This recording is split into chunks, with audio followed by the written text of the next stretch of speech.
Et yo tout le monde, c'est Verstappen. Aujourd'hui on se retrouve pour une toute nouvelle vidéo. Aujourd'hui les amis, nouveau programme de la trêve internationale. Aujourd'hui pour la trêve de juin 2025, donc qui durera du 2 au 10 juin.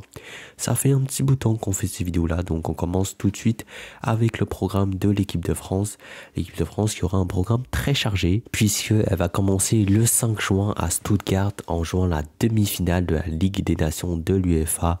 Édition 24-25 contre l'Espagne, revanche pour la demi-finale de l'Euro l'année dernière, donc un immense choc qui sera à suivre sur TF1. Et ensuite, le 8 juin, soit le match pour la 3e place si on perd, soit la finale si on gagne. Ça sera soit à Stuttgart, soit à Munich, et ça sera donc le vainqueur ou le perdant de Allemagne-Portugal, l'autre demi-finale.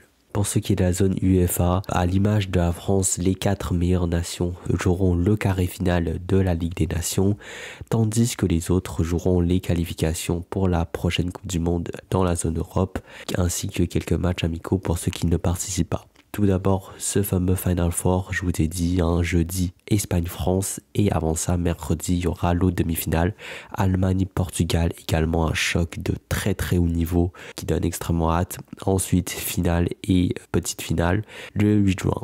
Pour ce qui est des qualifs pour la Coupe du Monde, donc ça se poursuit avec la 3e journée, les 6 et 7 juin, avec match clé notamment un Norvège-Italie dans le groupe I, tout simplement parce que c'est deux nations qui comptent vraiment sur la qualification à la Coupe du Monde. L'Italie, vous le savez, parce qu'elle a manqué les 2 dernières éditions. La Norvège, elle espère enfin aller chercher une compétition majeure avec leur génération en feu. Ensuite, le Tchéquie vs Monténégro dans le groupe L, déjà un petit choc dans ce groupe-là, et le vainqueur se mettrait en bonne voie pour la qualif. Ensuite, on a Albanie-Serbie dans le groupe K, pour des raisons géopolitiques. Forcément, ça va être un match tendu mais intéressant à suivre, mais aussi footballistiquement, c'est deux nations qui peuvent prétendre, pourquoi pas, à la qualif. Et dans le groupe H, Autriche-Roumanie, pareil, deux nations qui peuvent gratter une place pour la qualif. Ensuite, la 4e journée, les 9 et 10 juin, avec un Croatie-Tchéquie dans le groupe L et un Belgique-Pays de Galles dans le groupe J. Et voici la liste des matchs amicaux, donc pour certains pays qui ne joueraient pas des qualifications durant cette trêve, parce que vous savez qu'en gros, les pays qui sont dans les groupes des pays qui font partie du Final Four, forcément, le parcours en qualif n'a pas encore commencé. Maintenant, pour ce qui est de la zone Afrique, alors exceptionnellement, à moins que je me trompe, je pense pas, mais il y aura seulement et uniquement des matchs amicaux. Les qualifs pour le mondial reprennent en septembre, donc pour cette trêve-là, vraiment, il n'y a que des matchs amicaux, mais quand même quelques belles affiches. Je pense que c'est quand même intéressant d'avoir ces petits matchs-là avec moins d'enjeux pour tester divers trucs, tester de nouveaux adversaires, donc voilà.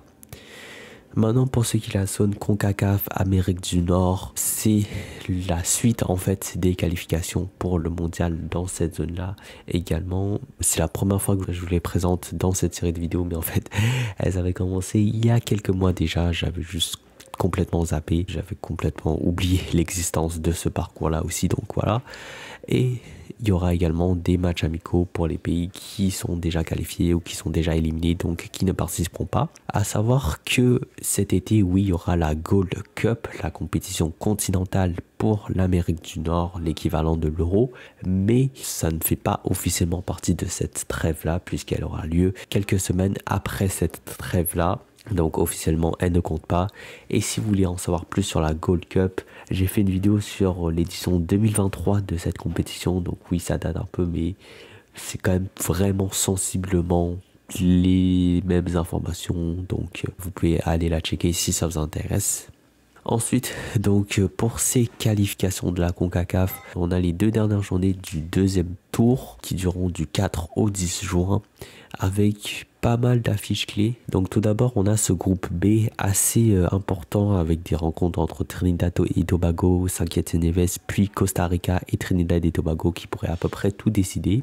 Ensuite, dans le groupe C, on a Haïti-Curaçao, les deux à 6 points et c'est une rencontre qui pourrait tout décider. Même portrait du côté du groupe D, Panama vs Nicaragua, décisif pour la qualif. Dans le groupe E, pareil, une course à 3 entre la Jamaïque, le Guatemala et la République dominicaine. Dans le groupe F, plus ou moins le même portrait, cette fois-ci avec le Suriname légèrement devant, contre Porto Rico et Salvador. Et enfin, voici les matchs amicaux pour les nations qui sont déjà qualifiées, donc en l'occurrence États-Unis, Canada, Mexique, vu que c'est les pays organisateurs.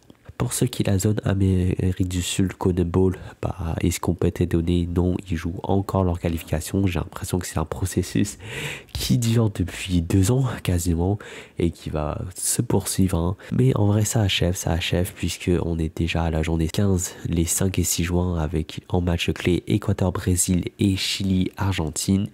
Puis la journée 16, le 10 juin avec Uruguay-Venezuela et Argentine-Colombie. Voici le classement. L'Argentine loin devant. Équateur, peut-être une petite surprise de retrouver si haut.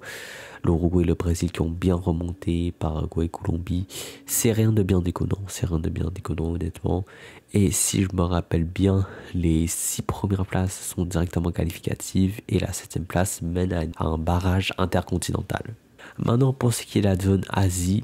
Eh bien, tout d'abord, c'est la suite des qualifications pour le mondial. Hein. Bon, c'est sûr qu'on arrive à un moment du cycle de 4 ans où tout le monde pas mal est en plein dans les qualifs. Et puis, pour la zone Asie spécifiquement, donc non seulement il y aura les qualifs pour le mondial, mais il y aura également les qualifs pour la prochaine Coupe d'Asie de football. Ce qui est un peu spécial puisque, en gros, la Coupe d'Asie et le mondial pour les pays asiatiques ont une qualification commune pour les 2 premiers tours. Mais après ça, le chemin se sépare et donc c'est 2 qualifications qui se jouent en même temps. Et enfin, pour les pays déjà éliminés, il y aura des matchs amicaux aussi comme d'habitude. Donc tout d'abord, pour la qualif de la Coupe du Monde, on aura les 2 dernières journées du 3e tour. Donc encore une fois, absolument décisif puisque les 2 premières places donnent accès à la Coupe du Monde. Et si je me rappelle bien, les 3e et 4e places donnent accès à un barrage encore de dernière chance. Mais c'est très compliqué, donc voilà. Dans le groupe C, Australie vs Japon, bon... Il n'y a plus de suspense, hein. Le Japon est loin devant, l'Australie devrait pouvoir se qualifier a priori, mais ça reste juste un match de foot très intéressant entre potentiellement les 2 meilleures sélections d'Asie. Du côté du groupe B, on a une affiche un petit peu plus tendue entre l'Irak et la Corée du Sud où tout peut se jouer encore même si la Corée du Sud a une belle avance. Et pour la 10e journée, ça sera le 10 juin avec un Jordanie-Irak dans le groupe B, par contre lui qui sera absolument décisif parce que je vous rappelle que la 2e place est qualificative. Et du côté du groupe C, pareil, Australie-Arabie Saoudite, ça pourrait se jouer aussi. Pour ce qui est maintenant des qualifications pour la Coupe d'Asie, donc on aura la 2e journée du 4e tour le 10 juin. Alors les groupes sont pas vraiment avancés, donc il n'y a pas encore de match très chaud. Mais pour les Philippines, le Tadjikistan, la Malaisie ou le Vietnam, une victoire lors de cette journée leur donnerait quand même une très belle option pour se qualifier. Et c'est un peu le même constat du côté du Turkménistan, de la Thaïlande, du Yémen ou encore du Liban. Maintenant, pour ce qui est des matchs amicaux des nations déjà éliminées, et enfin, on va terminer avec la zone Océanie comme d'habitude. Et comme d'habitude, ça sera des matchs amicaux. Et même, ça sera des matchs amicaux uniquement pour la Nouvelle-Zélande. Donc voilà. Et puis donc, comme d'habitude, c'est la fin de cette vidéo. J'espère qu'elle vous aura plu. Profitez bien de cette nouvelle trêve internationale. Je ferai peut-être des vidéos sur l'Euro féminin qui arrive cet été. Je sais pas encore. Donc voilà, en tout cas, restez branchés sur ma chaîne. Et puis nous, on se dit à très bientôt pour de nouvelles vidéos. Salut tout le monde, c'était Fast Trappa. À plus à la prochaine. Allez, ciao!